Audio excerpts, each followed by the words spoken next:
Okay, take 2. Thank you everybody for coming to my personal inventory speech. This is not a speech to brag, it's just a speech about... Here again. Oh gosh.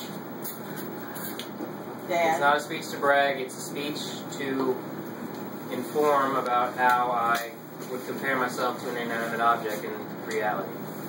I chose a staircase to compare myself to because of the ups and downs that I've experienced in my life.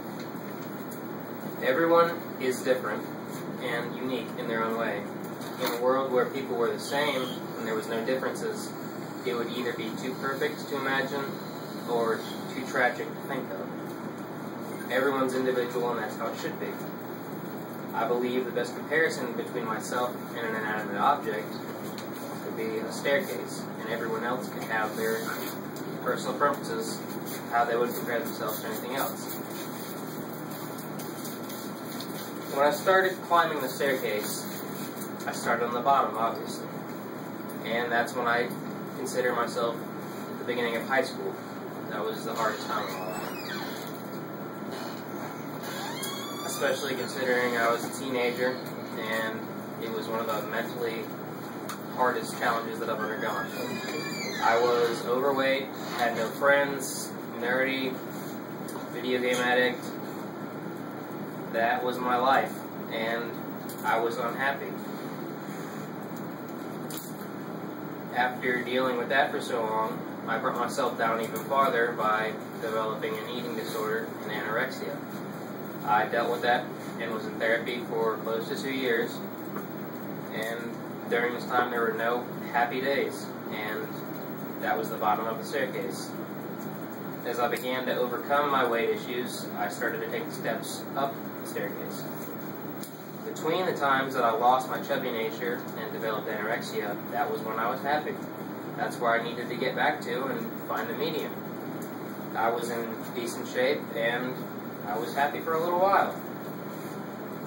Upon beginning my senior year of high school is when I found this median again, and I began bodybuilding and lifting weights, and I haven't looked back since then. Bodybuilding gives me the confidence in myself that I never had before, no matter what I did. And I cannot dampen the love and affection I have for the sport. I finally began my rise to happiness again, and regained the weight that I lost in the right way. And I finally received the compliments and regards that I'd always wished I'd gotten. It's allowed me the drive that I need to pursue all things that have come at me in my life. When I finally found balance between the rising and the falling steps, I understood the steps that I need to take to go up and achieve success. And I'll never stop pushing myself to climb the staircase or be the best. I finally have heroes and admirations that I can look up to that I never even knew before. And it constantly drives me up with their motivational words and attitudes and gives me hope for the future.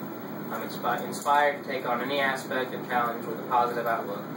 I've finally concluded that nothing and no one will stop me from achieving the goals I've set for myself, and I will not stop until they become my reality. Climbing up the staircase is my path in life, and I wouldn't have it any other way. Everyone has their different paths and outlooks. Again, everyone is different.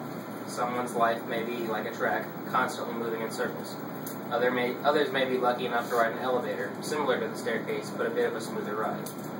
The events of my staircase lifestyle have been the most educating and rewarding events I could ask for. And whether it be a staircase or a mountain, I will never stop climbing.